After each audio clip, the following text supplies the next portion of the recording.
Bonjour, bonjour, bonjour.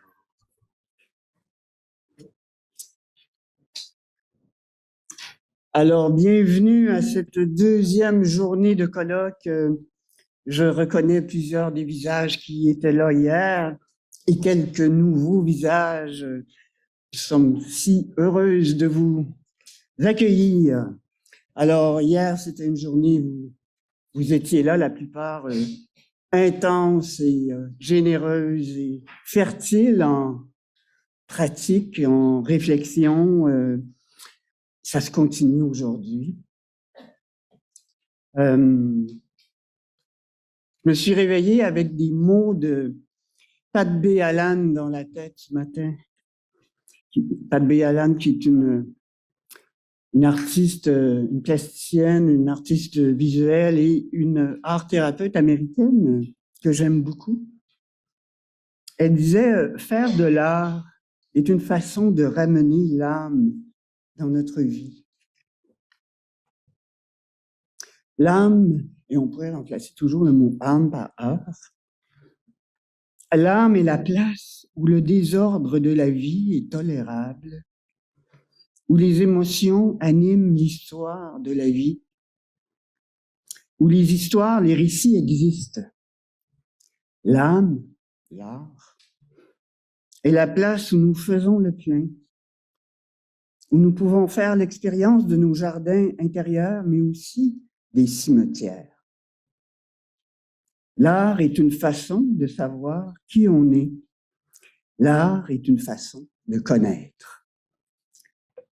Alors aujourd'hui, une belle journée chargée. On va entendre dans quelques instants Aurélie Nguyen qui va nous présenter un texte. Elle a beaucoup allumé sur l'idée de oser œuvrer autrement. Alors, elle va nous entretenir un petit peu de ça. Et ensuite, on a notre panel, un trio, dont le titre est formidable, Abysse et sanguine liberté. Et ensuite, Joanne Chagnon va faire sa conférence directement de Montréal, les îles de la Madeleine et de tous les endroits chéris imaginaires du monde, des mondes. Et cet après-midi, on va terminer avec un quatuor, le panel au titre non moins formidable, parce que sans toi, à côté de moi, ça sonne pas pareil. Alors, sans plus tarder, je vous présente ma chère collègue Thuy Aurélie Nguyen. Thuy Aurélie est titulaire d'un double baccalauréat en lettres modernes et psychologie des relations humaines. Elle est d'origine française et vietnamienne. Elle est aussi titulaire d'une maîtrise en lettres modernes, d'un doctorat en littérature, profil recherche-création. C'est une artiste de la parole. C'est une mère de 2 enfants. Elle est professeure au département de psychosociologie et de travail social ici à l'UQAM depuis 2023. Elle enseigne notamment dans les programmes en art. Je s'intéresse beaucoup au Kassala. À travers le Kassala, qui est un poème de célébration originaire d'Afrique subsaharienne, elle cherche à faire entendre la voix des femmes qu'on n'entend pas, à tisser des liens entre les communautés, à créer des espaces de dialogue qui rassemblent, élèvent et placent le sacré au cœur de la rencontre. Alors, sans plus tarder, accueillons Aurélie Nguyen. Bonjour à vous. Tout d'abord, j'aimerais dire à quel point je suis heureuse d'entendre les finissantes depuis hier. J'ai enseigné à la cohorte au début de leur programme et voici que je vous retrouve 1 an plus tard. Les thèmes qui étaient présents en vous ont continué à se creuser, à s'approfondir, à se révéler. Je vous retrouve tel qu'en vous-même et en même temps agrandi, avec un supplément d'âme. J'entends parfois des échos de ce qu'il s'est passé dans nos cours. Cela me réjouit d'avoir contribué à votre cheminement, Après tous ces doutes, ces questionnements qui vous taraudaient, est-ce que je suis une artiste, est-ce que je ne le suis pas, je vous trouve belle, digne, inspirante, emplie de maturité. Je vois que vous avez réussi à laisser vivre la femme sauvage, à aller marcher dans la nature, faire respecter votre territoire, vous enfermer dans votre atelier quand c'est nécessaire. La rivière sous la rivière est plus vivante que jamais. Elle jaillit libre et claire. Bravo à vous. Après avoir reçu l'invitation de Suzanne et Virginie à prendre parole pour ouvrir cette deuxième journée, j'ai relu le texte de présentation du colloque et ce sont ces mots qui m'ont accroché. Oser œuvrer autrement. Je partage donc avec vous, en toute simplicité, les réflexions qui me sont venues sous forme de vagabondage, de déambulation poétique. Oser œuvrer autrement, ce n'est pas loin de moi. Ce n'est pas prendre de grands détours ou tenter de faire des choses extraordinaires, jamais vues. Au contraire, c'est être au plus proche de moi, oser assumer qui je suis, ma couleur, ma singularité. C'est faire du moi, comme dirait mon amie Thérèse. Quand je ne tente pas d'être autrement que ce que je suis, alors me voici pleinement dans mon axe, alignée avec mon être. C'est doux et puissant, sensible et vulnérable. Pas à pas, j'apprends à assumer qui je suis, comment je crée, comment j'enseigne aussi. Et je dirais ceci, ma voix VOIX, ma voix VOIE est à la fois existentielle, spirituelle et initiatique. Oser œuvrer autrement, c'est d'abord reconnaître qui je suis, c'est me reconnaître. Qui suis-je? Je suis un être d'exil, de post-exil et de métissage. Je suis la fille d'un exilé vietnamien qui n'a jamais fait le deuil de son pays et d'une mère française. Je suis la rencontre entre ces deux cultures si différentes. J'ai traversé les déchirements entre pays colonisateurs et pays colonisés. J'ai trouvé refuge au Québec, sur une troisième terre qui n'est ni celle de mon père, ni celle de ma mère. Avec le soutien de nombreux alliés et compagnes de route, j'ai travaillé mon histoire et j'ai le sentiment aujourd'hui d'avoir réconcilié ces deux parties de moi. J'assume maintenant mon métissage. Oser œuvrer autrement, c'est plonger dans l'ombre, explorer les recoins de l'âme, en palper les contours, empoigner la bête s'il le faut. Dans ce face-à-face brûlant entre elle et moi, ne pas oublier que je suis plus grande que ce que je vois. Rester là, respirer dans l'inconfort, sentir son souffle et le mien, attendre. Doucement, la tension dans mon corps se relâche. Je consens à la rencontre. L'âme agit. Elle infuse mon être. L'étreinte se délie. Je remonte à la surface. Je respire pour la première fois. Les arbres en sont éclaboussés de lumière. Oser œuvrer autrement, c'est donc me rencontrer, me traverser pleinement, transmuer l'ombre en lumière telle une alchimiste, et puis faire quelque chose de mes traversées, les offrir au monde, faire œuvre utile. Cette quête existentielle identitaire est devenue aussi une quête vocationnelle. Au fil de mon voyage, j'ai découvert mon don pour l'écriture, que j'avais complètement mis de côté, pour toutes sortes de mauvaises raisons. Au fil de mon voyage, j'ai découvert aussi le kassala, cet art poétique originaire d'Afrique subsaharienne qui m'a été transmis par Jean Kabuta. Si vous êtes des proches des finissantes, vous en avez sûrement entendu parler. Peut-être en avez-vous même reçu un. Le kassala est un poème récit qui nous rappelle à nous-mêmes, à notre noblesse, à notre mystère. Souviens-toi de qui tu es. Tu es la fille de, et le fils de, et la petite fille de, et le petit-fils de. Il nous inscrit dans notre lignée, dans notre territoire, dans notre histoire et dans nos liens. Au fil de ce voyage, je deviens Thuy Aurélie, la tisseuse de soie. Me voici devenue Thuy Aurélie, tisseuse de soie.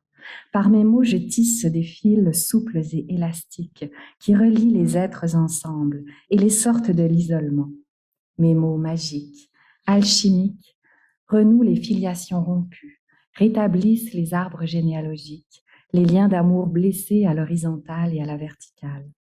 Je mets du moelleux dans les cieux, de l'humide dans l'aride, Je m'incline devant ma lignée, je la fais exister par des mots qui dansent sur le papier.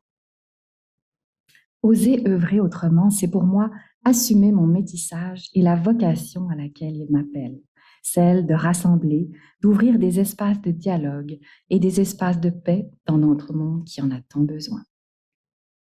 Je me souviens de cette soirée de poésie rituelle Nos voix de femmes que j'organise pour le Salon du livre de Bonaventure dans la baie des Chaleurs. J'ai invité 8 femmes sur scène, poètes, musiciennes, danseuses, des communautés Mi'kmaq de Listigouche et de Keskapéguag, des communautés acadiennes et anglophones. Ensemble, nous récitons des kassalas à nos lignées de femmes. Ensemble, nous jouons du tambour et nous chantons. La salle n'est pas assez grande pour contenir le public. Les gens sont debout. On me dit, c'est la première fois. C'est la première fois qu'on voit ça ici, que des femmes, que des artistes de ces différentes communautés qui se côtoient sans se connaître sont ensemble sur la scène. C'est un moment sacré, rituel, magique. Après l'avoir vécu, je ne peux plus organiser de soirées de poésie qui ne soient pas rituelles, qui ne soient pas dédiées à la rencontre, celle qui nous altère, nous bouleverse, nous transforme, nous rassemble. Pour moi, oser œuvrer autrement, c'est tisser du lien. C'est me tenir au cœur de l'essentiel, de l'existentiel, de ce qui bat et palpite en moi et tenter de le transmettre par contagion tonique. C'est enseigner à partir de moi, à partir de mon récit de vie, de ma trajectoire, de mon senti, de ma compréhension du monde et faire l'hypothèse que ça va résonner et mettre l'autre en mouvement. Être au plus proche de ma vulnérabilité, même si c'est risqué, même si c'est dangereux parfois. Oui, parfois j'ai peur que ma sensibilité soit piétinée. Parfois j'apprends à ne pas tout donner, à voir ce qui peut être reçu en face. En ouvrant mon cœur, je tente d'ouvrir le cœur des autres, de délier quelque chose. J'aime nous rassembler autour d'un grand feu et nous réchauffer ensemble. Oser œuvrer autrement, c'est donc faire la place à la vulnérabilité. La vulnérabilité est un cadeau que j'ai reçu de ma mère Marie. J'ai envie de lui rendre hommage, de la remercier de tout mon cœur pour ce que je considère aujourd'hui comme un don, comme le plus beau présent qu'elle m'ait transmis. Le don des larmes, le don de la sensibilité. Je l'ai longtemps vu comme un empêchement, presque comme une infirmité. Cette sensibilité à fleur de peau, où je suis envahie par les affects de l'autre, être comme une éponge qui perçoit les émotions des autres, celles qui sont exprimées autant que celles qui ne le sont pas. Quel chemin pour reconnaître ce don, pour apprendre à l'apprivoiser, à voir la puissance qu'il recèle et à l'assumer sans en être victime. Arriver à discerner ce qui m'appartient de ce qui ne m'appartient pas, accueillir l'impuissance face à la souffrance de l'autre sans tenter de vouloir le sauver de lui-même. Aujourd'hui, j'assume ma présence, sensible, vulnérable, poreuse au monde, et je la laisse résonner, œuvrer dans l'autre. J'ai confiance dans la rencontre, nos âmes ont rendez-vous.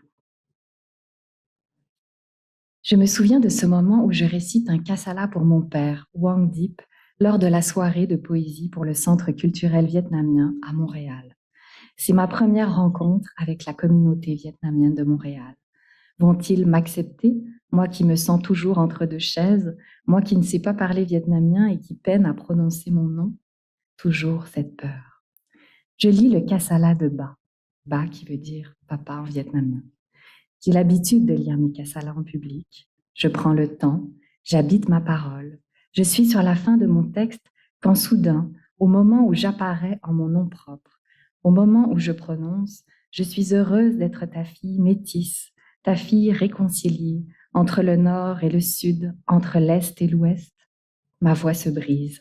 Une émotion intense me submerge. Au lieu d'aller de l'avant, j'en suis de toute façon incapable, j'habite mes larmes de tout mon corps. J'habite le silence entre nous, entre moi et toutes ces personnes dont l'histoire résonne avec celle de mon père. En m'autorisant à accueillir ma vulnérabilité, je les autorise à accueillir la leur. En laissant couler mes larmes, je pleure ce que certains et certaines n'ont encore jamais pu pleurer. Voilà ma vocation. Cela crée un moment de rencontre dense, intense, brûlant, dont nous nous souviendrons longtemps.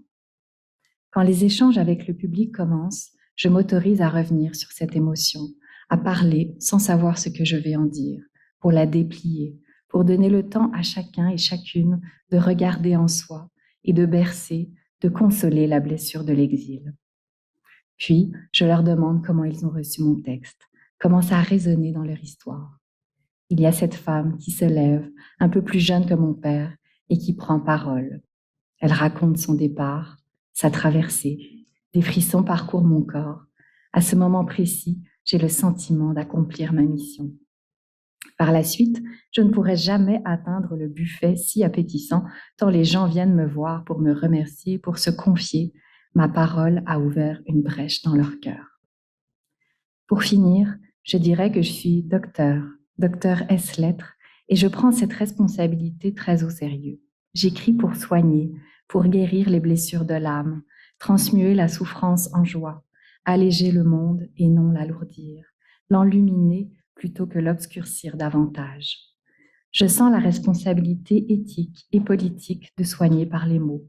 Oui, la lecture et l'écriture peuvent, et je cite Alexandre Geffen, réparer, renouer, ressouder, combler les failles des communautés contemporaines, retisser l'histoire collective et personnelle, suppléer les médiations disparues des institutions sociales et religieuses à l'heure où l'individu est assigné à s'inventer soi-même.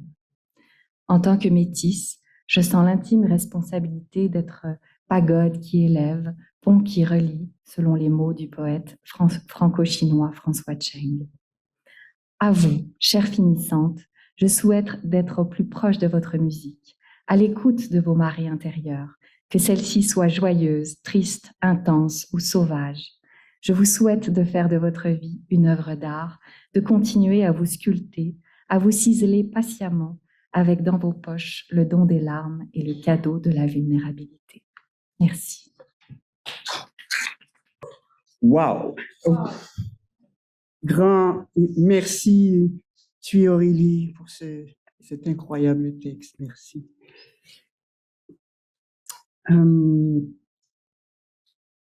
Abysse et sanguine liberté.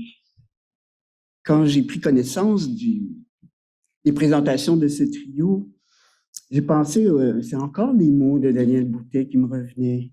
Daniel qui a dit « Chaque fois que j'avance dans l'inconstruit, le pas encore construit de l'œuvre, j'avance aussi dans des inconstruits de moi-même. Je me fais en faisant. Il n'y a pas que l'œuvre qui naît dans l'atelier. » Alors, c'est un peu ce qu'on va voir, la notion d'atelier dans son sens le plus éclaté du terme, pour ouvrir cette série de présentations, Sylvie Brodeur. Alors, du plus loin qu'elle se souvienne, les arts font partie de la vie de Sylvie. En parallèle à sa carrière de graphiste, conceptrice et de directrice artistique dans l'édition, Sylvie gravite dans les secteurs de la muséologie et des communications. Cette carrière, maintenant derrière elle, la place est entièrement libre pour l'art. Depuis une trentaine d'années, elle habite une maison centenaire dans un rang sur une terre près du fleuve.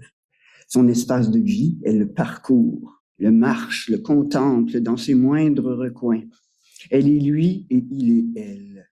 Ses œuvres sont intimement liées à ce vaste territoire et à celui de l'intime qui l'anime.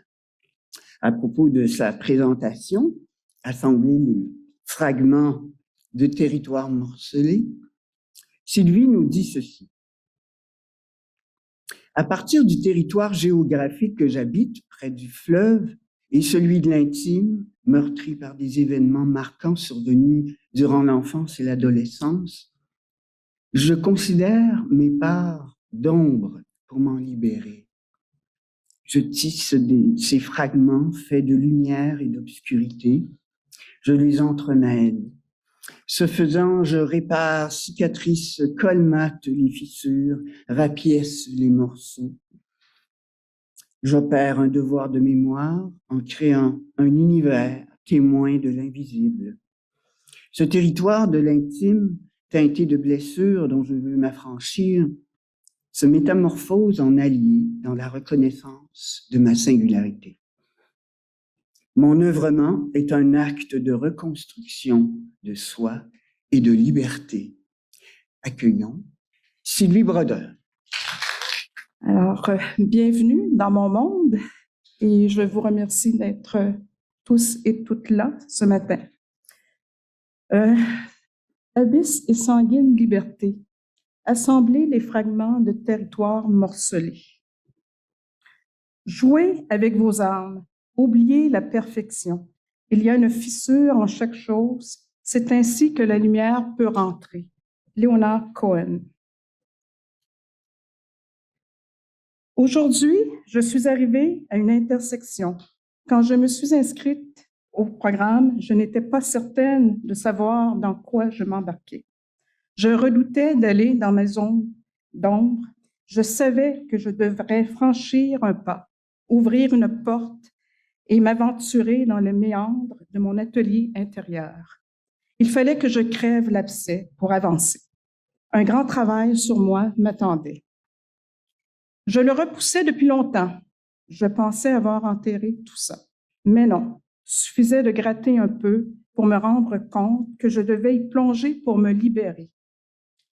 Rima Khoury m'interpelle. La mémoire est un pays en soi, un jardin souverain où ce que l'on croit fané vit encore. Le processus amorcé durant l'EPA de réflexion et de discussion sur ma pratique et mon travail m'a grandement aidée. J'ai appris à me redéfinir. Je me suis redécouverte. Ma vie, ma pratique, mes œuvres ne sont pas que teintées de mes blessures. J'y célèbre aussi mon lieu de vie. Je suis multiple, je m'agrandis. Les mots de Fabienne Verdier résonnent en moi. La connaissance de soi-même, c'est agrandir son espace intérieur, se découvrir de nouvelles énergies, de nouvelles potentialités. C'est avoir un autre rapport à soi-même, aux autres, au monde, pouvoir enfin pleinement vivre ce qu'on a à vivre. Le déclic a eu lieu en mars 2024. Période difficile pour moi. Je suis fatiguée, exténuée. La douleur m'habite dans tout mon corps. Le projet de contrainte dans le programme de l'EPA tombe à point. Pour mon projet, parmi les contraintes imposées, le format d'une boîte, la noirceur et les zones d'ombre furent un choix évident. Ce sera un grand travail d'introspection sur des événements marquants qui ont comporté leur lot de difficultés durant mon enfance et mon adolescence. Le coffret Crève-cœur me sera salutaire. C'est un reliquaire à la manière des anciens cabinets de curiosité qui se déploient et se referment sur lui-même.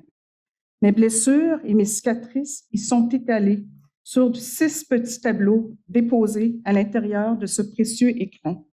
Je peux l'ouvrir, le visiter, le contempler. C'est un devoir de mémoire.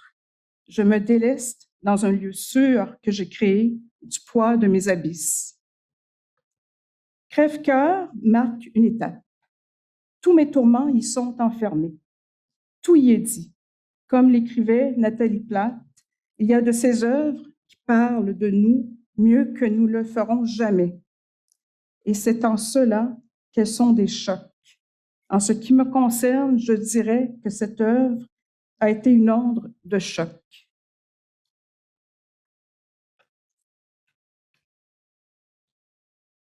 À l'automne 2024, je me questionne sur mes ancrages, mes racines, sur le territoire qui m'habite de l'intérieur. Je veux réinventer ces racines et mon espace intime. De petites zones d'ombre sont encore présentes. Celles qui restent, je veux leur donner un sens en créant de la beauté et de la poésie. En janvier 2025, je revisite une œuvre qui m'avait posé un grand défi en 2019. Il y a 6 ans, la mémoire apprivoisée, était un acte de résistance et de résilience. J'exprimais alors ce que beaucoup de femmes ont vécu et n'osaient pas révéler par sentiment de honte et de culpabilité. Cette œuvre comporte une charge émotive qui m'obsède encore aujourd'hui. Je la réinvente avec beaucoup de douceur, de délicatesse et de bienveillance. Ce sera un triptyque composé de petits tableaux qui seront reliés entre eux sur de la toile écrue récupérée. Je fais un transfert d'images en noir et blanc, des mêmes photos prises d'une petite Rome de première communion. Je déchire la toile en parties plus ou moins égales. J'y insère des fragments de verre, de porcelaine et de l'aubépine réparatrice, ramassés lors de randonnées. Je les couds ensemble et lis les morceaux de toile. Avec le fil, je brode, colmate les fissures, reconstruis l'espace. Je viens panser les blessures, j'y mets un baume. L'œuvre terminée, un grand sentiment de paix m'envahit. C'est un accomplissement. Je fais œuvre de mémoire avec résilience et émotion.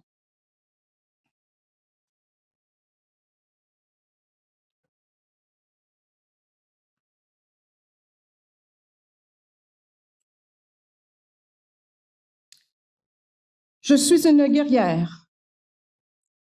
Je plonge dans ma faille, dans mes peurs. Je suis courageuse. Je me montre telle que je suis. La sanguine liberté m'accompagne. J'ai longtemps douté.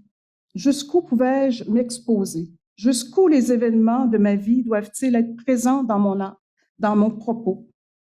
Les mots réconfortants de Daniel Boutet viennent à point nommé. Souvent, les artistes ont cette impression d'être allés trop loin dans la confidence, de s'être mis à nu, tout ça. Mais l'art est un véhicule très sécuritaire à cet égard, parce qu'il est d'emblée une sorte de deuxième niveau sur les contenus que l'artiste a l'impression d'y avoir mis. Alors, je te remercie, Daniel. Je ne te vois pas, mais je te remercie pour ces mots qui m'accompagnent encore, qui vont m'accompagner longtemps. Le précieux territoire de mon lieu de vie occupe une place fondamentale dans ce que j'exprime. Dépouillé de mes zones d'ombre, il est mon lieu d'ancrage qui me permet de retrouver mon équilibre. Il m'inspire par le vivant, la nature, le fleuve. Il me protège, il est silence. J'y ai pris racine. C'est mon territoire atelier. Il s'offre à moi dans toute sa splendeur et sa fragilité. Promeneuse, je suis. Avec mes chiens, je marche mon territoire. Je l'arpente jour après jour au rythme des saisons, beau temps, mauvais temps. Nous partageons le même espace. Ils sont une extension de mon corps, de mes sens et de mon rapport à la nature. Je les observe, ils modulent mon rythme. Leurs sens sont en alerte à tout ce qui peut survenir, en parfaite adéquation avec le moment présent. Je renoue avec l'essentiel, simplement le plaisir d'être là. Quelquefois, un moment de plénitude, de grâce se produit au détour d'un sentier ou sur la grève. Là, la senteur envahissante des asclépiades, un pigargue, un cerf, un phoque, et oui, même chez moi, à Saint-Antoine-de-Tilly, il peut y avoir un phoque sur la bâture. Je me fonds dans mon environnement, je le connais dans ses moindres recoins, je fais corps avec lui, je lui appartiens, il définit mon identité. Cueilleuse, je suis. Je ramasse des trésors, je les trie et les intègre dans mes œuvres. Passeuse et témoin, je suis.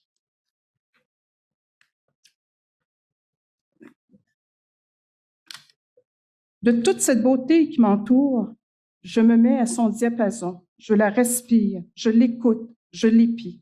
Elle s'immisce dans mes œuvres et y laisse ses empreintes. Le territoire de l'intime et le territoire où je demeure sont inséparables. J'accueille ce qui est, comme le dit si bien Fabienne Verdier. Je tends les bras vers ce qui est là, devant moi et en moi. Je vis le moment présent avec le vivant. Je suis allée à sa source. Je suis en paix. Comme Fabienne Verdier le dit, j'aime Fabienne Verdier, le dit si bien, aucune création artistique n'est possible sans silence, sans la paix intérieure, cet espace dans lequel on peut accéder au mystère.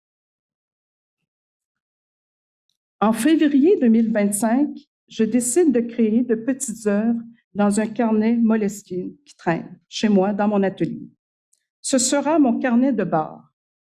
Au fil des pages, un changement s'opère. Le territoire que j'habite et que j'arpente y prend toute la place. Ce carnet est le témoignage de mon parcours. Il est mon précieux atelier intime.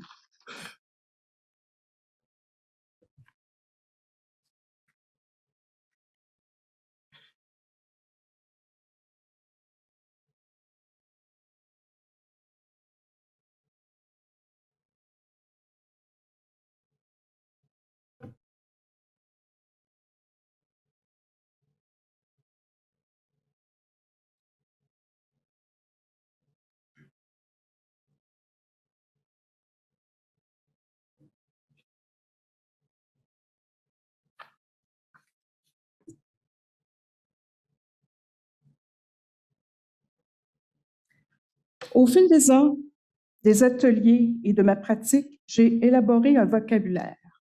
J'insère des bouts de tissu, j'assemble des fragments de verre, de porcelaine, des ossements, des plumes, de l'aubépine. Ces objets que j'intègre ne sont pas choisis au hasard, mais avec soin par leur symbolique, leur forme, leur texture, en fonction d'une réflexion en amont. Ces objets, je les fais miens, je me les approprie, je les détourne, les transforme, les juxtapose et les assemble. Les objets et la matière dialoguent entre eux et ponctuent mes états d'âme. Plus l'abysse est profond, plus je déroule et couds le fil. La couture est longue et solide. J'ai déployé des points de suture pour réparer les fissures, pour cicatriser et rapiécer les morceaux sur de grandes distances. J'ai fait de mon œuvrement un art guérisseur. Il y a un fil conducteur dans la façon de m'exprimer.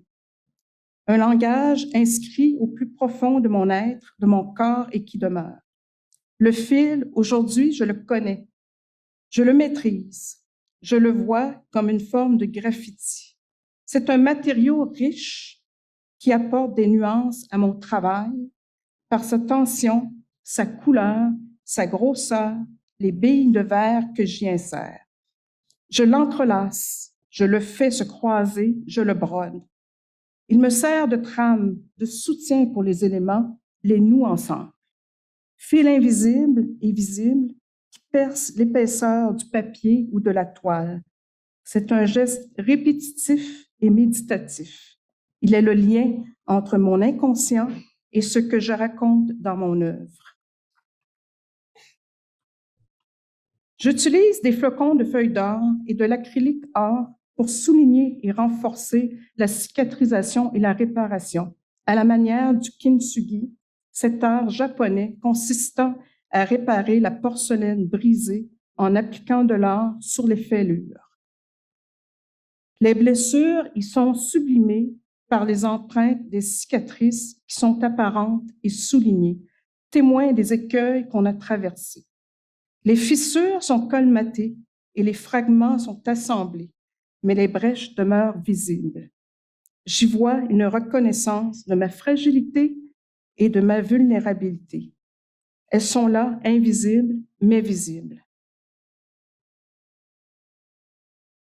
J'ai fait un devoir de mémoire. J'ai lutté et mené un combat contre mes peurs et mes incertitudes. Je me suis investie dans un territoire guérisseur, celui que j'habite au présent. J'y ai trouvé un équilibre. Un grand détachement s'est engendré et je le porte en moi. Désormais, sanguine de liberté, je suis aujourd'hui devant vous, Je vais vers un ailleurs meilleur.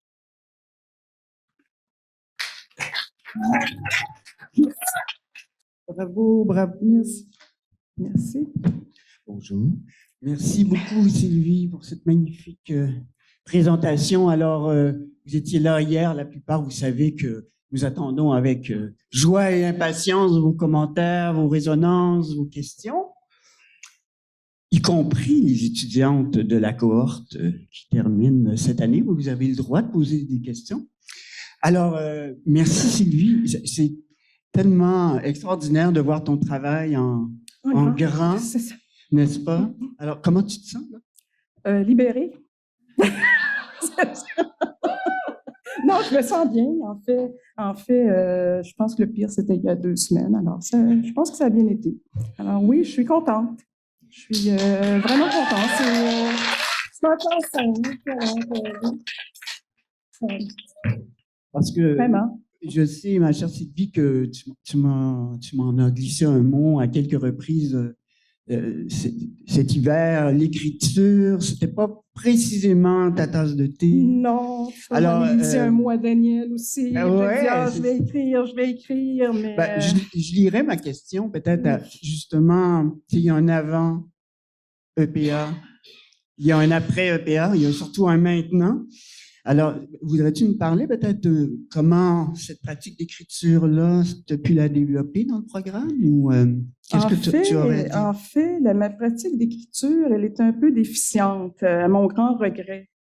Je ne sais pas, il y a quelque chose qui me fait peut-être peur. En fait, c'est peut-être de coucher des mots sur le papier. C'est peut-être, j'ai une peur. Je me suis rendu compte que il y avait quelque chose de, je ne sais pas, bon, alors il faut que je franchisse cette peur. Et puis quand je présentais mon carnet Moleskine, en fait, c'est un peu ce qui est venu. Comme je disais, ça a été un peu comme mon carnet de bord. Et puis c'est vraiment ça qui a pallié peut-être en dernier à mon manque d'écriture, en fait. Moi, je me suis peut-être plus retrouvée dans ce petit carnet-là, parce que c'est un petit carnet de 5 par 7 à peu près. C'est tout petit, là, c'est pas très grand. Et puis, bon, c'est assez pour prendre des notes, oui, mais c'était assez pour faire des petites œuvres, donc très intimes, donc très réfléchies aussi, de ce qui m'habitait aussi. Donc, je me dis, c'est peut-être quelque chose qui est pas très loin de l'écriture, qui va peut-être m'amener à l'écriture, mais j'ai déjà fait aussi des œuvres, il y a quelques années, où j'intégrais des mots. Bon, aux ateliers aux ateliers de traces, en fait, où on intégrait de l'écriture, des mots, des citations, des choses comme ça. Et puis, mais effectivement, il faut que je me discipline et probablement que je vais le faire aussi parce que là, je lis ton recueil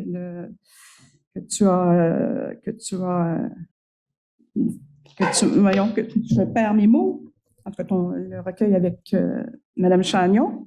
Et puis, effectivement, c'est intéressant, c'est vraiment, puis je pense que c'est important de l'écrire. Alors, c'est ça, j'ai un processus qui s'amorce et puis, oui. Et puis, je dois dire aussi que les exercices qu'on a fait, justement, de synthèse, ben oui, c'est salutaire aussi, en quelque part, parce que ça nous oblige à ordonner notre pensée et à mettre sur papier aussi, bon, ce qui est important pour nous, ce qui nous démarque, en fait.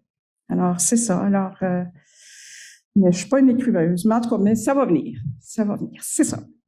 Alors, je vois quelqu'une se diriger vers le... J'étais là avant. Ah! ben là, les deux complices! Il faudrait pas se battre. Allez. Il faudrait pas se battre. Roche, papier, ciseaux. Merci beaucoup, Sylvie. Je dirais que l'exercice d'écriture est réussi. Merci. Oui, c'est très Donc, éloquent. ça va m'encourager à continuer. Parlant de continuer, Oui. tu sais, on sent qu'il y a une boucle qui est bouclée. Moi, Oui. c'est ça que je ressens. Là, tu vas aller où? Parce que ça, c'est là, c'est très éloquent. Après, on s'en va où? Qu'est-ce qui ouvre depuis ça? Là, je m'en vais dans un... En fait, je laisse tout ça derrière et c'est comme si je refermais cette porte-là, j'ai réglé toutes mes choses et puis je m'en vais vers l'avant.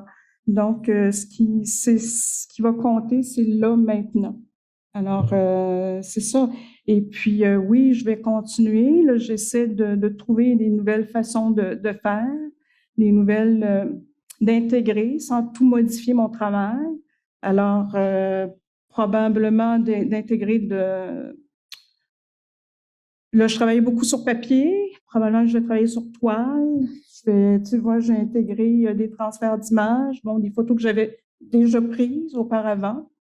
Et puis, j'ai une banque de photos, tu sais, de fleurs, de toutes sortes de choses. Alors là, ça me tente, tu vois, de travailler sur mon territoire, sur la nature, sur ces choses-là, et puis d'amener ça dans mon travail. Donc là, tu vois, ça se précise de plus en plus. Et puis, bon, c'est un peu, c'est peut-être un peu le prémisse, ça, parce que dans le fond, ça, c'est une des dernières œuvres que j'ai faites, tu vois, il y a peut-être un mois à peu près, un mois et demi à peu près, qui est fini, qui n'est pas monté, qui est sur une toile récupérée. Alors, c'est un peu, c'est ça, je vais poursuivre, mais dans quelque chose de plus, c'est ça, en lien avec quelque chose de plus serein, en fait, peut-être. C'est peut-être ça. Il y a peut-être, je ne sais pas, je ne sais plus quoi te... Non, mais c'est parfait parce que tu as dit trouver son vocabulaire. Oui, il y a ça aussi. Donc, tu vois, tu sais, mais la il y a une grammaire est continuité, là. effectivement, parce que, tu vois, avec, tu sais, on peut pas tout mettre en arrière non plus. Tu vois, parce que quand je regarde tout ce que j'ai fait, parce que ça fait pas longtemps que je me suis remis, tu sais, dans les arts, ça fait depuis peut-être 2016 à peu près. Alors, au fil des années, ben là, je me rends compte, j'ai pris conscience, mais avec l'EPA, que oui, je me suis développé un vocabulaire. Tu sais, il y a des choses qui reviennent, il y a des choses que j'intègre, il y a des choses que je prends pour qui vont figurer telle chose, qui vont donner du sens et puis qui reviennent dans mes œuvres. Et puis ça, je pense que c'est quelque chose qui est là, qui est acquis, que je peux encore développer, mais qui donne un sens aussi à mon travail. Donc, il y a déjà un travail qui est amorcé, donc une continuation qui va se faire. Alors, je pense que j'ai quand même trouvé une voie en quelque part. Donc, je pense pas que je vais aller m'éparpiller dans 56 000 choses. Je pense que c'est ça, je pense que mon langage est là. Ouais, c'est ça. Puis il y a aussi quelque chose d'intéressant, c'est que j'ai revu des œuvres que j'ai conservées de l'université, les dessins que j'ai faits, et puis j'ai eu aussi des ateliers avec Lucienne Cornet. J'ai ressorti ça. Et puis il y a des choses que j'ai retrouvées dans ce que je fais. Donc, il y a vraiment un ancrage qui est là. Il y a vraiment quelque chose, il y a un noyau, en fait, qui est là à l'origine. C'est ça qui est fascinant, surtout que j'en ai pas fait j'ai arrêté pendant plusieurs années, tout ça. Donc, il y a quelque chose qui était là. Intéressant, c'est comme le mot retrouvailles que Virginie utilisait dans notre description du colloque. Merci Sylvie. Caroline, et puis on va terminer avec Marie-Pierre. C'est pas vraiment, en fait, c'est pas une question, c'est un commentaire parce que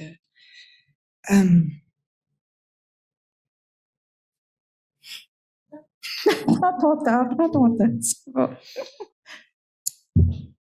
Ça t'émeut. Ben, moi, je suis émue aussi de te voir. Écoute, tu viens je trouve ça juste très courageux. Ben, merci. Merci. D'avoir passé à travers ça. Puis, ben, regarde, je pense que je veux dire, visuellement, ça parle, ça crie, ça dit. Fait que je comprends un peu que t'as de la difficulté à l'écrire parce que tu dis, mais tout est là. Fait que, mais je trouve que d'avoir décidé, OK, je passe à travers, go. Je trouve que c'est très, très courageux. Fait que je te remercie. Ben, merci, mais je pense que c'est un travail qui se fait à long terme. Tu vois, puis oui, quand j'ai débuté le PA, bon, c'est les amis qui m'ont qui m'ont invité à les suivre de l'atelier, parce qu'on est 5 ensemble, qui voyagent ensemble. Puis bon, on a un atelier le lundi, et puis je dois dire que j'avais de grandes craintes, en fait. Tu sais, c'est bon, mais là, je pense que, tu sais, c'est un parcours de vie.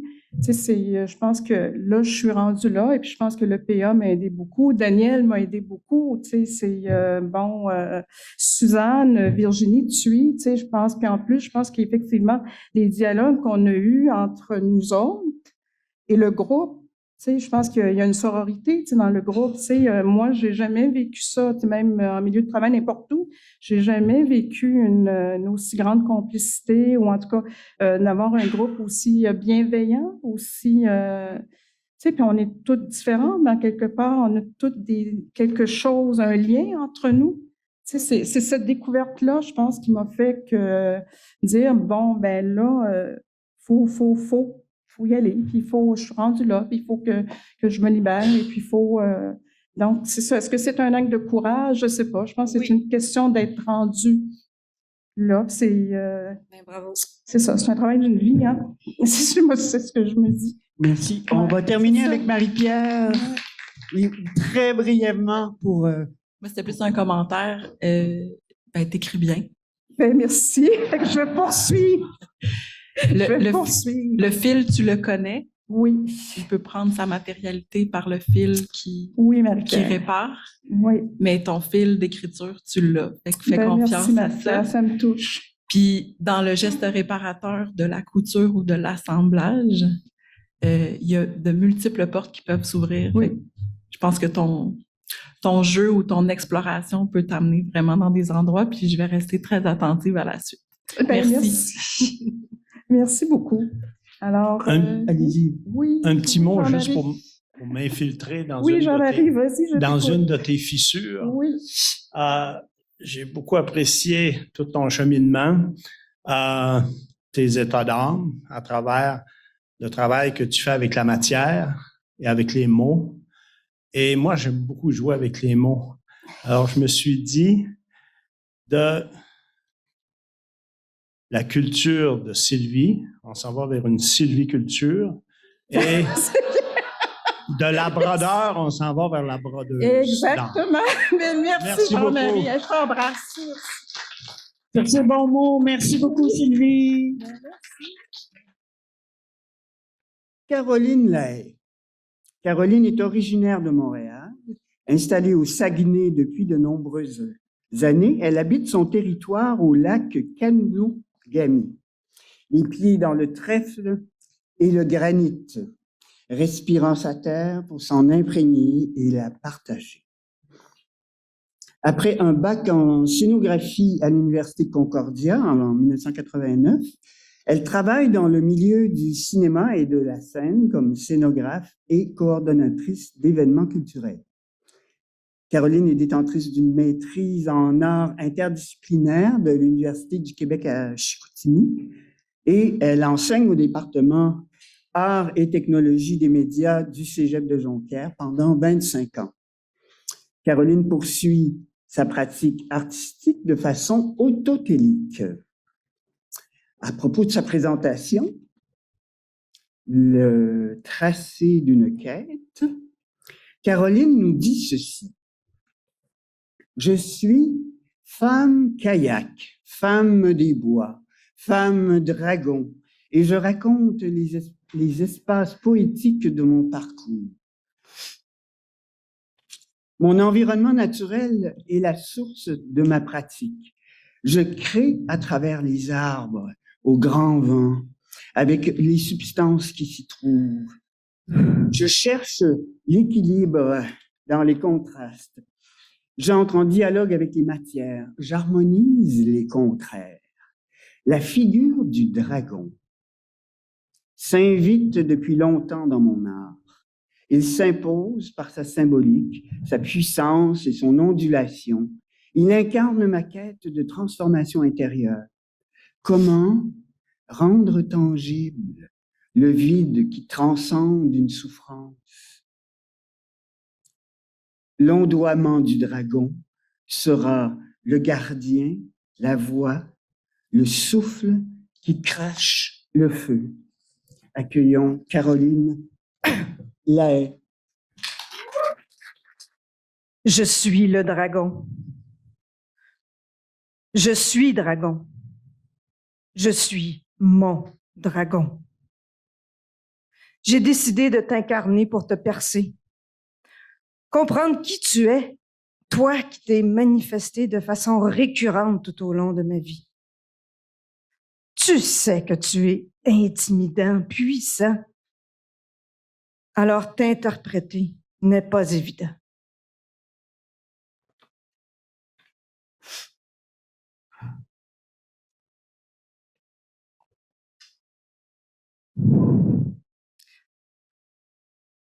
J'ai la peau sèche, les écailles brillantes, et je suis lourd sur le sol. Je préfère voler. Je suis gigantesque, et pourtant je voudrais être invisible. J'habite dans la montagne, dans le granit humide, et le feu est mon compagnon. Mais c'est dans l'espace aérien que je m'exprime. Je suis en contact avec le sol et le céleste. J'ai une armure qui me protège. Je suis invincible. Et pourtant, je suis si sensible. On me craint tout en ne croyant pas à moi. Je suis un mystère. Mais je suis aussi flamboyant. Le cuivre me sied bien. Il est protecteur, résistant et malléable.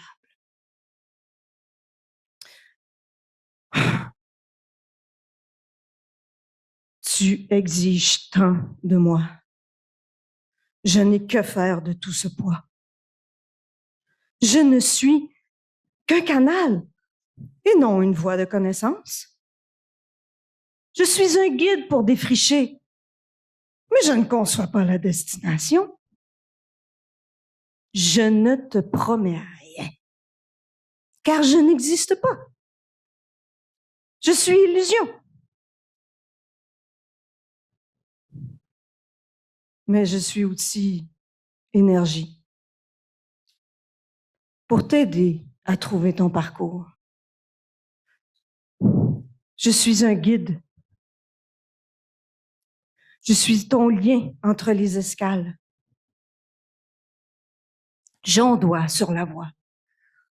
Je voyage entre la terre et le ciel, entre la matière et la lumière. Je me fonds entre ces énergies, le grounder et le flyer. C'est ça mon rôle, garder un équilibre, faire respecter ses forces, concilier et harmoniser les contraires. Voilà pourquoi je suis là. Mais toi, j'ai vu ton parcours dans la forêt. Raconte-moi.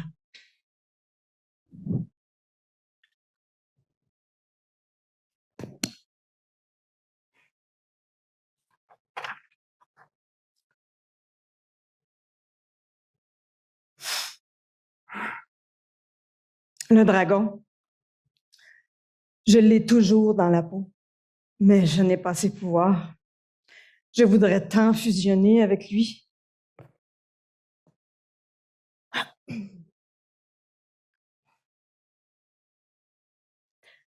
Assise à même le sol à travers mes arbres, j'écoute, je respire, comme le vent. Ce souffle qui scintille dans les épines des grands pins blancs. Ce lieu m'est magique. Il est secret et discret. Il dégage une énergie sauvage. Cette pinède m'apaise, me protège par sa grandeur et sa sérénité. Je n'attends rien. Je suis. Simplement. Je me laisse envoûter par cette atmosphère vibrante. Je voudrais que ça soit ici que mon dragon danse. Il ondulerait entre les troncs d'arbres. Je le vois valser là, sur ce tapis d'épines. Il sera le souffle entre mon œuvre et la nature. Il sera mon lien guide entre mes futures sculptures aériennes. Je veux créer une œuvre in situ dans cet espace en observant l'architecture du dénivelé, la position entre les arbres et l'énergie qui se dégage de lieu. C'est bien ici que je déploierai une mise en scène spatiale et poétique, telle une installation, le tracé d'une quête. L'artiste Niels Udo dit « Tout est dans la nature. Nous n'avons qu'à regarder et agencer. C'est une attitude à adopter avec la nature. » Oui, tout est une question d'attitude. Je vis mon territoire, je vis mon art, tout cela s'entremêle et interagit. Cette mise en rapport direct entre création et terroir me permet de devenir ma création. Je me tatoue sur ma terre, je me soude aux arbres, je danse avec le vent, je sens l'écorce et je monte dans le grand pin.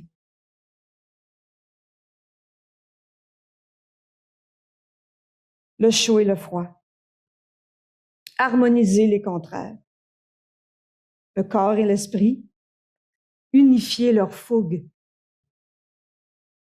Selon le poète François Tcheng, le monde est parcouru par des souffles reliant le monde visible au monde invisible. Mon souffle, le rythme de mon être. Je m'entraîne à respirer pour concilier mon corps et mon esprit. Quand je respire dans ma gorge, blocage il y a, l'air ne passe pas. Quand je respire dans mes talons, l'air ne remonte pas, tout est pesant. Je suis mon souffle. Il correspond à mon état mental. Je cherche donc l'équilibre dans ce souffle, une respiration consciente, profonde et longue. Quand j'y arrive, mon monde invisible et ma créativité me sont accessibles. Quand je n'y arrive pas, je deviens esclave de mes tensions. Elles deviennent envahissantes et je perds mon équilibre fragile. Et je tombe. Le creux peut être profond. Au lieu de tomber, je dois me projeter pour atteindre l'autre rive. Exercer le lâcher-prise, ce moment de suspension entre le contrôle et l'inconnu m'est tellement terrifiant car si incertain. C'est un espace de combat intérieur. Une lutte intime et intense entre ma volonté et ma peur. Rester dans un état de flottaison, gelé entre la sécurité et l'inexploré m'est éprouvant. Ce territoire représente mon horrible, mon néant. Et pourtant, s'il est apprivoisé, il peut me soutenir.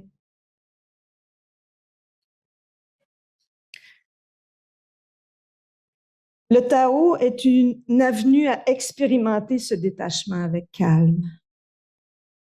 Le vide et le plein, le ciel et la terre, et aussi le souffle de vie.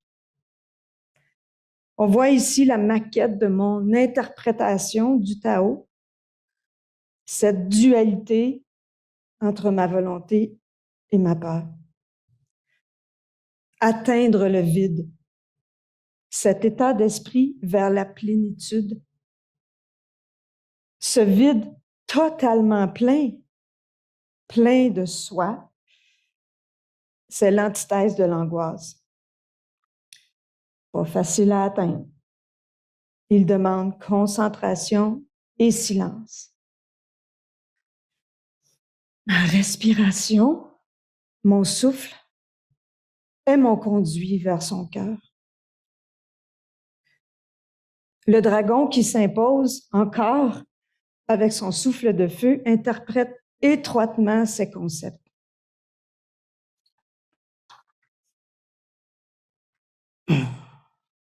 Dans mon corps, cette bataille, nourrie par mon esprit, se situe dans mon ventre.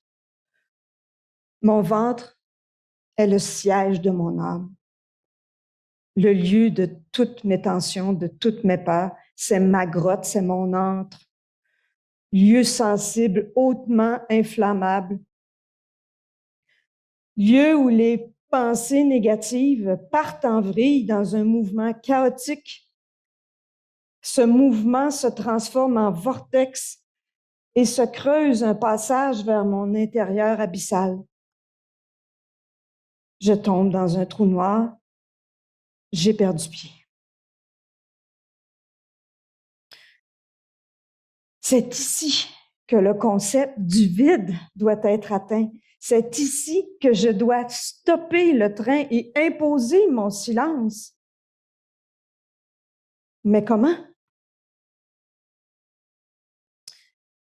L'art me permet d'entrer en moi et de balancer ce souffle.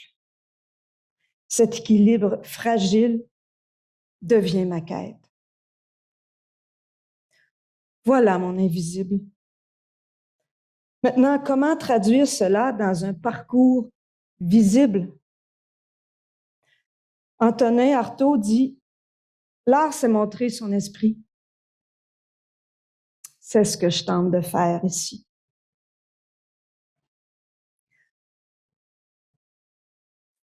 Mon projet est donc de réaliser une installation dans ma forêt où le parcours interprétera mon mécanisme d'évolution de mes pensées obsessionnelles. Je crois qu'ainsi, je vais pouvoir les transcender.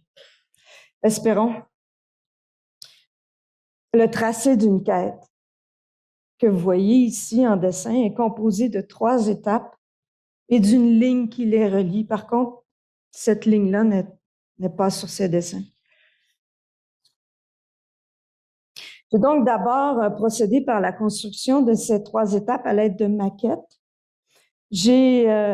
Ça m'a aidé à préciser leur forme et leur dynamique entre elles, mais ça demeurait encore trop loin du format réel et de leur potentiel problématique de construction. Alors, j'ai réalisé ces phases en plus grande dimension. Là, je commençais à avoir une piste, à élaborer des méthodes de construction, à imaginer leur forme réelle avec les bons matériaux, à comprendre leur position dans l'espace. Ce projet conceptuel devenait enfin réel.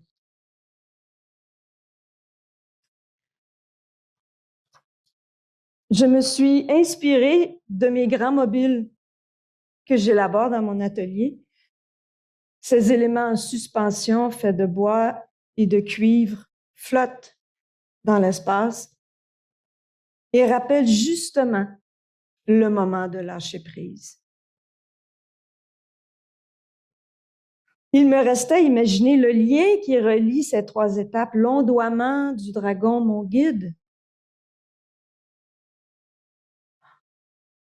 Cet objet rappelle la ligne expressive de la peintre Fabienne Verdier, que tu aimes tant, c'est lui, qui trace la structure interne des choses. Elle dit « avoir présent dans l'esprit, dans l'attitude mentale, l'objet à peindre, l'entendre, le sentir pour le traduire. C'est ce que j'aimerais faire avec la colonne dorsale du dragon, car c'est mon guide entre les escales, c'est lui qui me transporte. Alors, je veux réaliser son essence. Mais j'avoue que ce n'est pas encore atteint. Sentir la nature, sentir ma nature et traduire le mouvement du dragon dans cet espace. Est-ce possible? Un parcours, donc, c'est une aventure, une ouverture vers d'autres paysages. Un parcours, c'est une marche, marquée d'événements, de moments, de rencontres. Un voyage, ça déstabilise. Ça me fait évoluer. Pour moi, c'est ma nourriture de l'esprit. Je m'engage dans ce parcours pour me forer.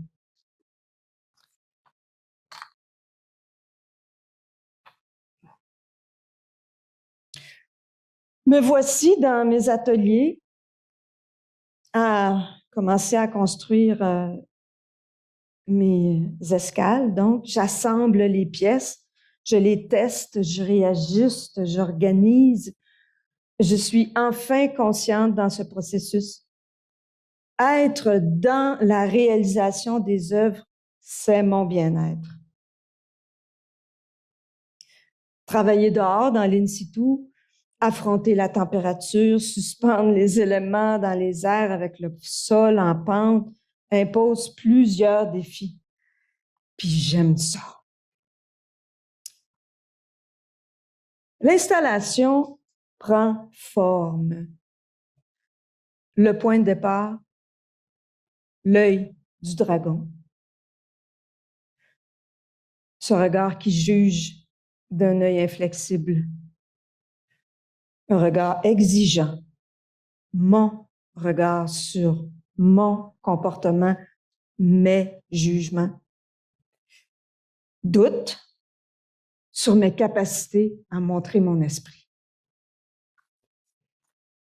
De ces pensées négatives, je me transporte vers mon ventre, chargé de ces notions malheureusement convaincantes. Mon ventre se contracte, je creuse mon trou. Deuxième étape, le centre du voyage, le ventre. Ici, c'est mon Tao, ou mes dualités, ma volonté entre mes dualités, ma volonté et ma peur. Donc, ces dualités se jaugent, luttent, se fracassent et explosent. Je suis en sueur. Respire.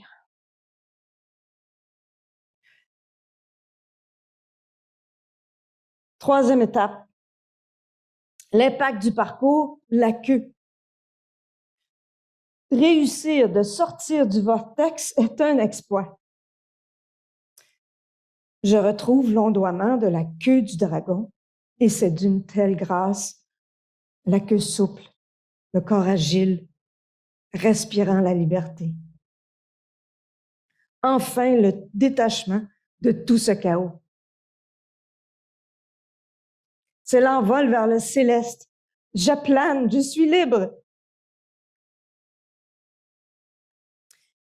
Le parcours est terminé, mais le tracé n'est pas terminé. L'essence du dragon reste à concrétiser. Je poursuis donc mon exploration.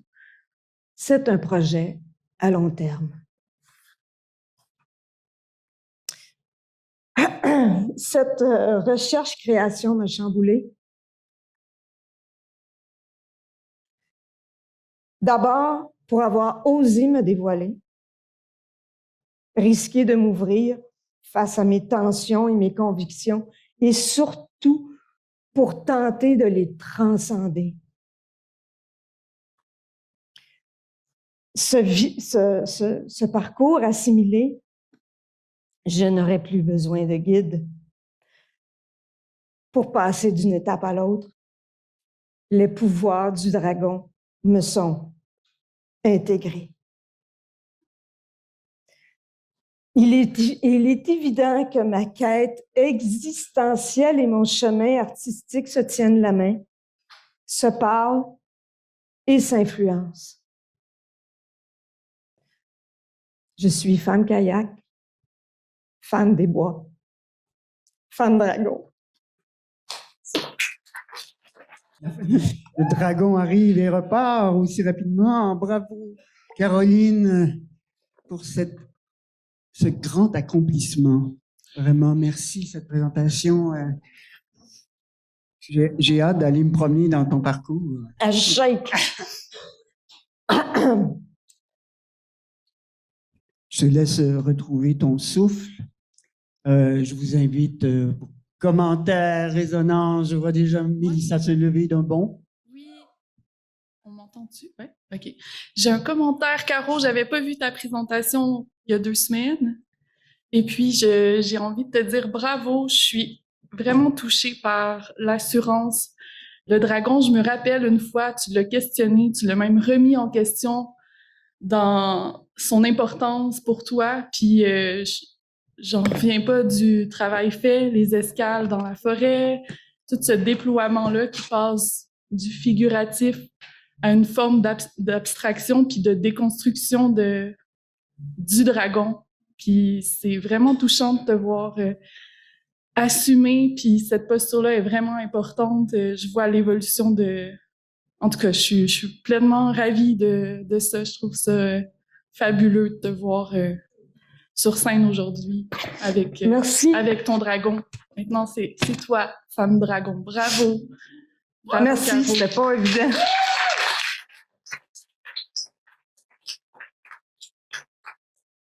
On dirait que tu vas décoller. Excusez. Ah, j'ai tellement trouvé ça impressionnant, là, ce que tu as fait, là, parce que tantôt, à Sylvie, tu as parlé de courage, mais j'espère que tu te rends compte de tout le courage que tu as exprimé là et de ce que tu as osé mettre sur scène, parce qu'une performance puis lire quelque chose, c'est 2 choses différentes. Tu as fait les 2. Et une installation, mais vraiment, tout à travers le processus à travers lequel tu es passé, moi, je te lève mon chapeau. Et le sujet, toucher le vide et le plein, écoute, moi, ça me touche beaucoup ce que tu en as fait. Merci beaucoup pour ce que tu as fait. Merci. Merci. Merci. Je ne sais pas quoi dire. Je ne sais pas. Voyons. Virginie, on peut-tu switcher parce que là, je pense.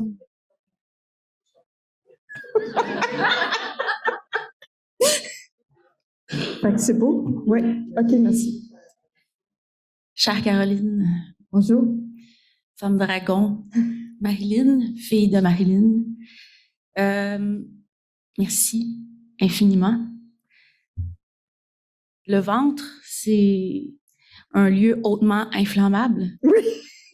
C'est tes propres mots que je reprends, évidemment.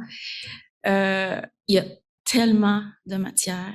C'est un territoire très riche que je me permets de tutoyer. Oui. Je sais pas, familiarité, femme de dragon. Femme kayak. Enfin. Donc, je trouve ta poésie, ta quête existentielle remplie d'échos que je reçois avec je m'inspire un peu des jardins là-dessus, ma peau de tambour intérieur et tous ceux et celles qui vibrent à la peau des tambours qu'on a à l'intérieur. Joséphine Bacon, Papa Kassouk, l'esprit de Papa Kassouk, l'esprit du caribou. J'ai envie de laisser sur ces paroles en résonance de tout cœur et d'esprit, femme au grand esprit que tu es. Merci infiniment. Mon Dieu, merci. Merci. Merci beaucoup. Chantal, Vas-y. Merci, Chantal. Ça va être court. Tu es feu, énergie, femme unique et métamorphosée. Merci pour tout ce que tu nous as donné pendant ces 2 années.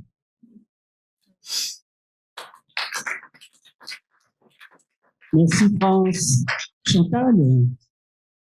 Je prends des notes parce que quand on est sur la scène, on reçoit, puis après, Oui. on a oublié, fait que Oui. tout est noté. Oh, merci, Chantal.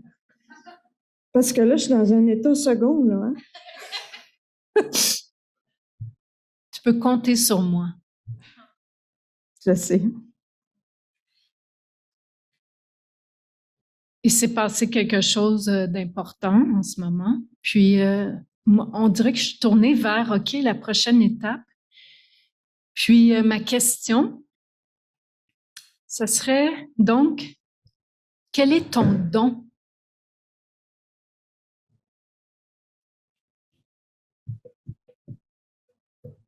Concilier et harmoniser les contraires. Allegria.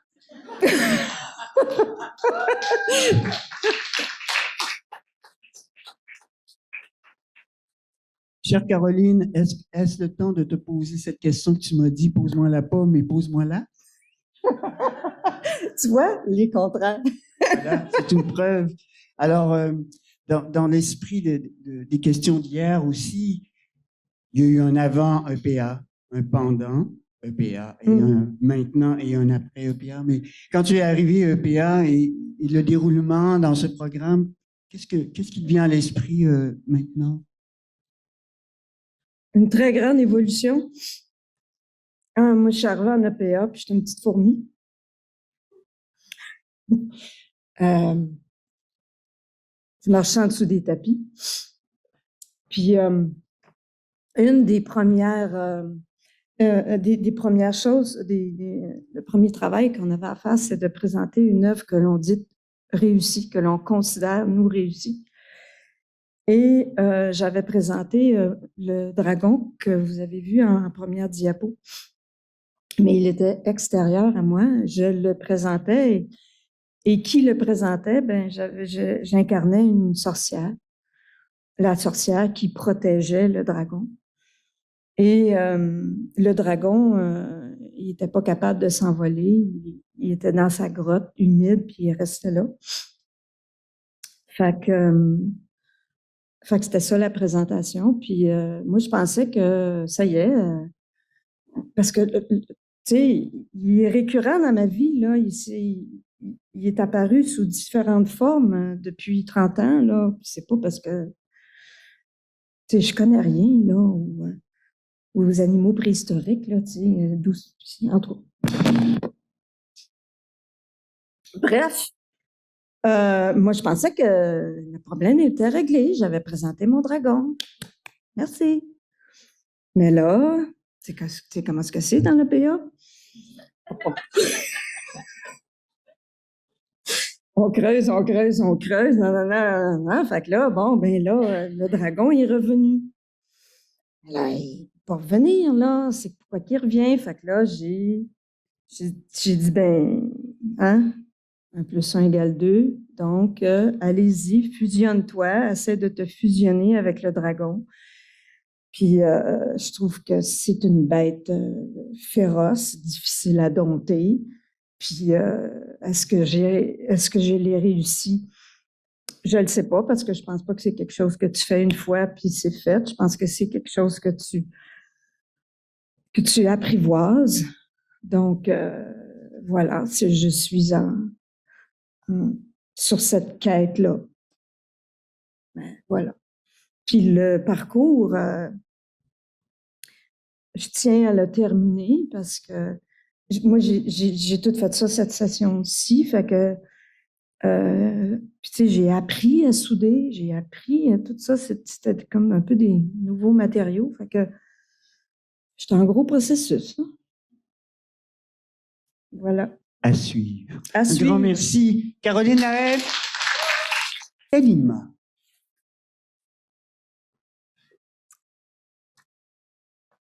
Sens illimité. Kalima utilise la photographie, l'écriture et le son. Elle souhaite entrer en communication autant avec le monde extérieur qu'avec son monde intérieur. Travaillant entre le réel et l'imaginaire, Elle s'enfarge souvent dans des paradoxes, puisque ses questionnements se rapportent au langage et à la communication, au territoire défini en frontières, à l'identité et à l'enfance, à l'intériorité et à l'altérité, au banal et au monstrueux. En bref, à l'influence de l'époque sur ses limites. Kalima détient 3 diplômes en photographie. Elle a passé une année aux Beaux-Arts et n'a de cesse de participer à des ateliers de formation. Kalima vit et crée en Matanie. Et à propos de sa présentation, au titre que j'adore, « Ceci n'est pas un échec », Kalima nous dit « Les intersections sont pareilles aux limites. Elles s'additionnent et forcent des directions ou provoquent des collisions. Ici, je me compromets en affirmant que je ne comprends rien, que j'implose avant même d'atteindre un chemin. Je funambule sur le fil des réels qui devient corde raide. Parfois, les mots n'ont plus de sens. Parfois, les mots deviennent des sons. Mais souvent, demeure silence. C'est probablement parce que j'obsède sur des questions métaphysiques sans être philosophe ou que je philosophe avec une santé mentale bancale, si l'art est le fait d'arranger. Ben, c'est ça. Je m'arrange comme je peux. Kalima! Je pourrais raconter, mais je pourrais aussi ne pas le faire. Après tout, c'est de ça dont il s'agit aujourd'hui. De raconter ce qui a émergé pour soi durant ces 2 années de PA. Alors, pour m'aider, Virginie et Suzanne m'ont suggéré d'écrire ma communication sous l'angle d'une correspondance avec quelqu'un.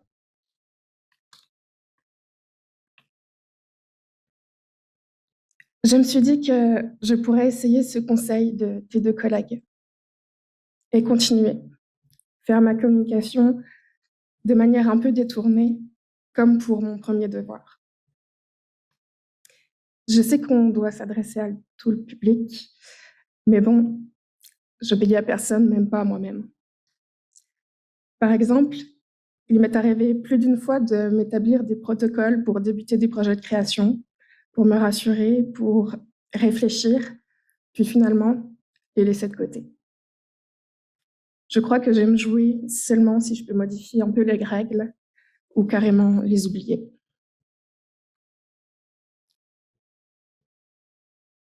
Je pourrais te raconter, mais je pourrais aussi ne pas le faire. C'est vrai que j'ai pas réussi à entrer en dialogue avec toi. Je le savais que j'aurais du mal. Mais sois assuré que ce n'est pas de toi que vient la difficulté. Comme le montrent ces extraits de commentaires d'anciens profs sur mon bulletin des beaux-arts, apparemment, c'est de longue date. Alors, je pourrais te raconter, mais je pourrais aussi ne pas le faire. On a dit qu'il fallait avoir une pratique pour être en EPA, puis que la pratique, ce n'est pas ce qu'on aimerait faire, mais ce qu'on fait vraiment. Puis qu'est-ce que je fais? À part écrire un peu et encore. Parce que souvent, il n'y a que le bruit de la ventilation dans ma tête. Il n'y a pas de pensée possible, puis si je stoppe la ventilation, ça tourne en rond, alors il n'y a rien à déplier.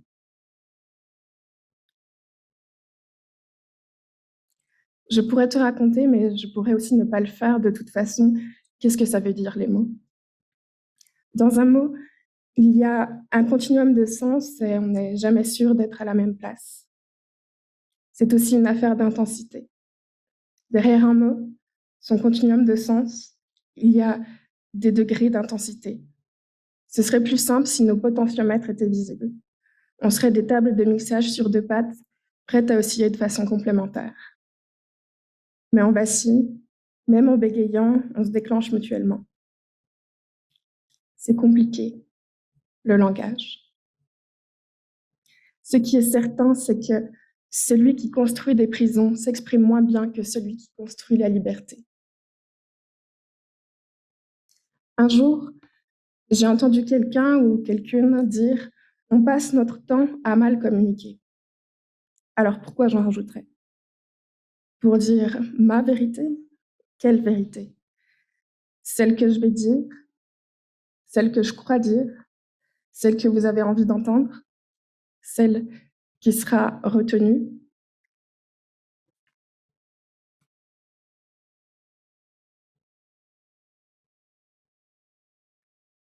Puis c'est quoi la vérité? Pourquoi on se met à parler de post-vérité? C'est quoi le réel? Ça fait beaucoup de questions. J'en pose plein de questions. En tentant d'écrire cette communication, je me suis perdue dans les questions et donc dans les recherches sur le langage, la philosophie, l'éthique, l'histoire de l'art. J'avais oublié le conseil que tu nous avais donné. Arrêter les pourquoi et se concentrer sur les comment. Si l'on reprend, on a pointé mon incapacité de penser, d'utiliser le langage verbal et une production très, très lente. On peut alors dire qu'il y a échec à être une praticienne-chercheur. Mais au fait, qui est ce « on » ? Nous ne savons pas. Mais nous constatons que nous ne savons pas grand-chose. Est-ce que c'est absurde de ne même pas savoir quel pronom utiliser? Est-ce que ce n'est pas à ça que ça sert l'art, à survivre à l'absurde? Ça me fait penser qu'une fois, j'ai écrit une liste en mettant un S à le réel. Ça me fait aussi penser à une vieille affiche de Kino Matam accrochée au mur là où je travaille. Chaque fois que je la croise, mon esprit est happé par son titre. Expérimenter une distorsion de la réalité. Ça nous fait penser que tout ça, nous pourrions te le raconter, mais nous pourrions aussi ne pas le faire. Puisqu'on parle d'expérimenter, avant EPA, pour moi, c'était l'expérience comme art. Pendant EPA, c'est devenu l'art comme expérience. Et en fait, aujourd'hui, c'est le serpent qui se mord la queue, la poule avant l'œuf. Comment, me dirais-tu? Puisque je l'ai dit, ça fait un moment que je ne fais rien. Juste, j'écris un peu. Et encore. C'est que jusque-là, je me créais des voyages comme prétexte à la création. J'ai traversé le Canada d'est en ouest en train. Je suis allée à Matimekouche, Lac John, aussi en train. Je suis allée à la rencontre de personnes autour desquelles je photographiais. Seulement ces 2 ou 3 ou 4 dernières années, je n'étais plus capable. Sylvie Coton parle de l'atelier intérieur. J'aurais le goût de préciser que parfois, l'atelier n'est qu'intérieur. Je pourrais vous dire qu'être en préparation, à l'affût de ce qu'il peut artistiquement advenir, je le suis toujours plus ou moins au quotidien. L'art n'est qu'un moyen de rendre la vie plus intéressante que l'art.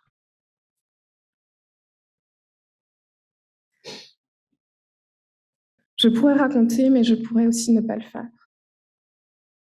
Il y a 2 ou 3 ans, j'étais en vacances à Montréal avec une personne proche.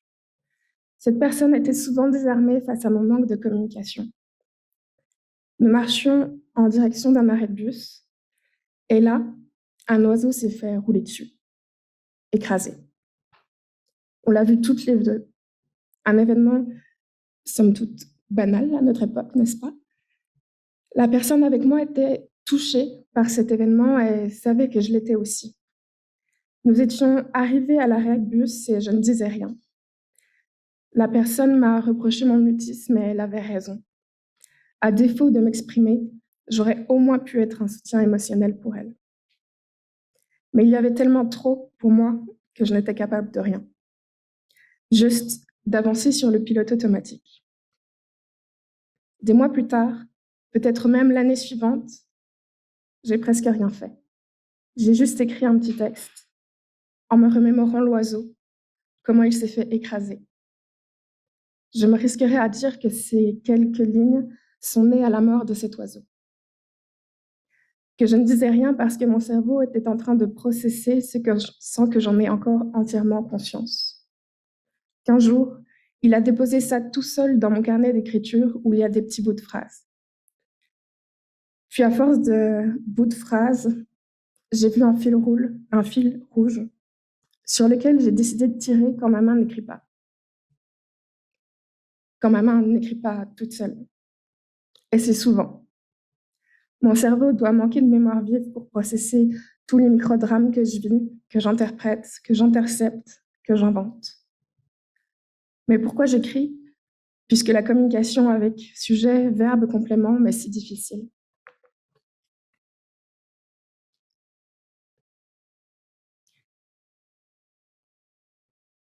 Écrire, ça peut même se faire sur un lit d'hôpital. Mais t'as pas le droit de prendre les murs en photo, ni d'enregistrer les sons. Pourtant, ça se voit pas sur les photos que ça sent pas bon, puis ça s'entend pas qu'il fait froid. Faire de l'art, c'est une conséquence de vivre. Cher Daniel, dans ton livre, tu affirmes que, je te cite, « Les artistes individuels, eux, sont qui ils sont, et leur travail créateur ne les délivre pas a priori de leurs démons et leur ego.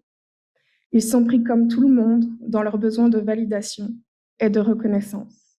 Leur projection est bien souvent leur dépendance. Ils ne sont pas forcément de meilleures personnes que les autres. J'ai honte, mais c'est beaucoup grâce à vous toutes, camarades et enseignantes, grâce à votre validation et à votre reconnaissance répétée jusqu'à ce que je l'entende un peu, que le 9 mai dernier, j'ai pour la première fois envoyé un manuscrit à une maison d'édition.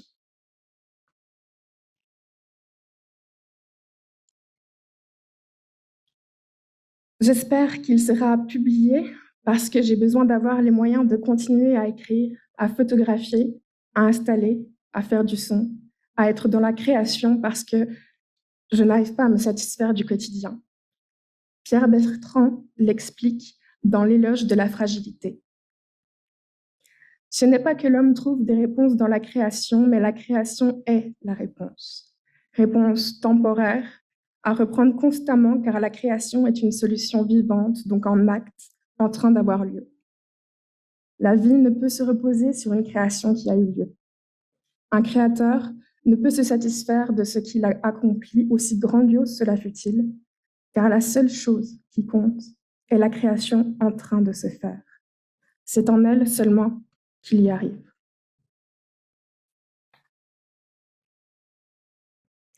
Espérer la publication de ce recueil appuie néanmoins sur de terribles questions qui réapparaissent dès qu'il est question de diffusion de mon travail, en plus de l'inquiétude liée à sa qualité. Comment je peux m'assurer, comme le dit Daniel dans son livre, que l'art n'est pas seulement une pratique de soi, ne concerne pas seulement la conscience ou la psyché, mais que l'art est aussi, et peut-être plus encore, une pratique de la relation au monde. J'espère que ce recueil, qui m'a fait exister un peu plus pendant son écriture, aura une fonction existentielle aussi chez ceux qui le liront. C'est peut-être un peu ça, faire œuvre utile. Aussi, je n'ai pas écrit avec une intention de blesser, de faire du mal. Mais il me semble que certains passages peuvent heurter. Pour autant, je n'ai pas le goût de les enlever. Je me demande comment je fais avec ça, et en même temps, l'adolescente en moi aime ça faire réagir, que le monde se questionne, ressente un certain malaise. Comment trouver un genre d'équilibre là-dedans, ou faut-il vraiment en trouver un? Plus largement, quand on joue, travaille avec les limites, forcément, on est amené à parfois les dépasser, les repousser, et de toute façon, encore faut-il savoir où elles sont au départ. Peut-être, sûrement, que je mélange tout, mais en réfléchissant à cette communication, j'avais écrit cette phrase. En contrepoids de la fenêtre d'Overton explosée par les droitisants technofascistes actuels, devenir baie vitrée d'Overton pour faire bouger les rideaux et ne pas laisser se rabattre les volets de l'horreur.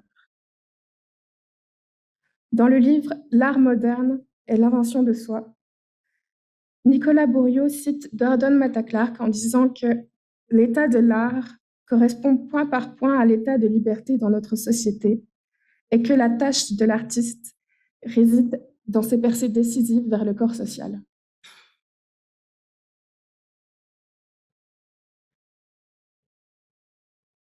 Je ne suis pas certaine d'avoir réussi à évoluer durant ces 2 ans. Sauf si j'affirme qu'il y a presque toujours en moi quelque chose qui cherche à prendre forme, mais que j'ai besoin de médicaments pour me mettre à son service et que parfois ça ne suffit même pas. Alors, pour reprendre les mots de Pierre Bertrand dans l'éloge de la fragilité, je dirais qu'il me faut vivre et écrire avec ce que je suis, même si ce sont des défaillances, des manques, des défauts. C'est avec mes manques, mes défaillances, mes lacunes, mes impossibilités, mes impasses que je dois écrire. Tout ce qui s'incarne en effet est imparfait, fini, troué. Exister est toujours une affaire de fragilité, de faiblesse, de vulnérabilité, de mortalité. Est-ce que je suis prête à dire ça et à être filmée en train de dire ça? Pas vraiment, mais c'est malheureusement ce que je suis actuellement. Alors tout ça, je pourrais vous le raconter, mais je pourrais aussi ne pas le faire.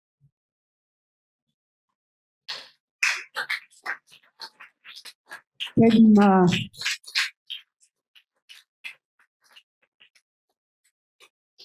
Wow. J'aime bien, c'est que ce soit le même matin que tu et Aurélie. Ça, il y aurait une collaboration intéressante. Alors, je vous invite, résonance, commentaires. Je sens les collègues ici se lever. Marie-Pierre. Sœur de verre. Merci de ne pas t'être fait écraser dans l'intersection.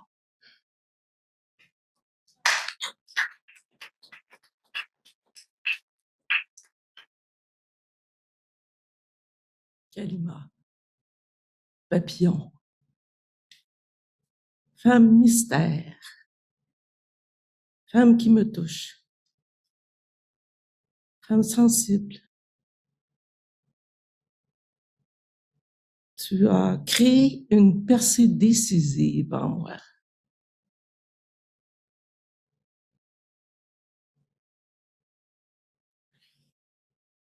Je t'aime.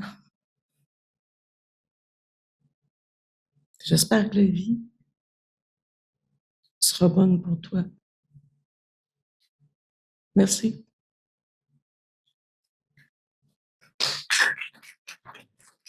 Merci, Hélène. D'autres résonances, commentaires. Alors, est-ce que tu dirais un petit peu, t'inquiète pas, ça va.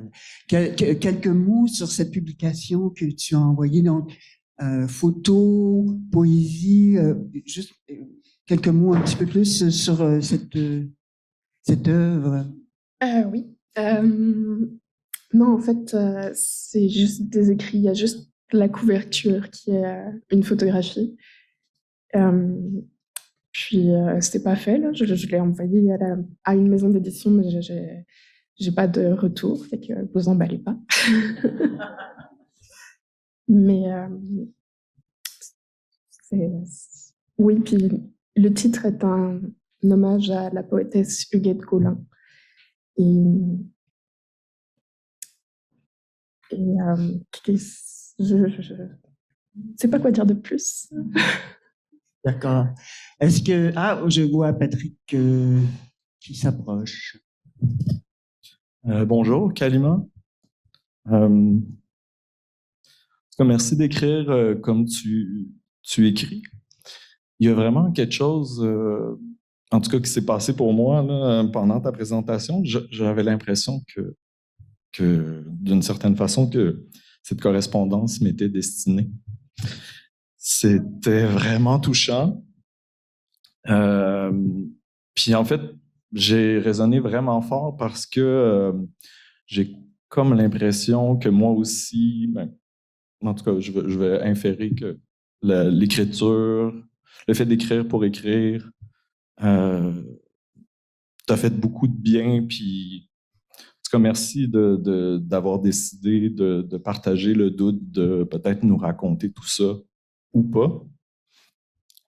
Puis de souligner que le fait, finalement, que la pratique, c'est pas ce qu'on aimerait faire, mais c'est ce qu'on fait. Puis ça a résonné vraiment fort pour moi parce que j'ai vécu exactement ça. Je me disais, finalement, je fais pas grand-chose à part essayer de survivre aux aléas de la vie et écrire un peu. Donc, en tout cas, merci. C'était vraiment très, très puissant. Puis j'aimerais ça entendre cette poésie de « Ils ont tué les oiseaux du monde » parce que c'est vraiment un titre magnifique. Merci.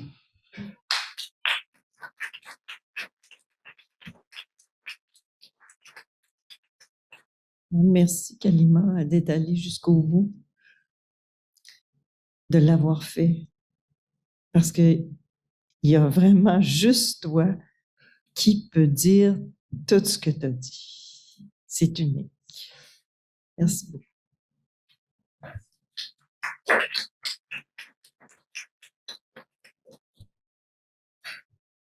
Je pourrais faire un commentaire. Oui. Ou je pourrais ne pas le faire. Il m'est venu deux vers très courts à l'esprit après, à la fin de ta présentation. C'est une chanson de Anne Sylvestre. Et les vers, ça dit « J'aime les gens qui doutent. J'aime les gens qui ont les deux pieds dans la même bottine. » C'est tout. Je te remercie de t'être adressé à moi. Ça m'a touché beaucoup.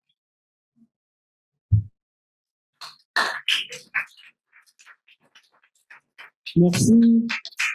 J'ai vu Stéphanie presque se lever. Ben, je veux juste dire merci, tu le sais, puis je veux juste réitérer, continue, s'il te plaît. Un grand merci, Kalima.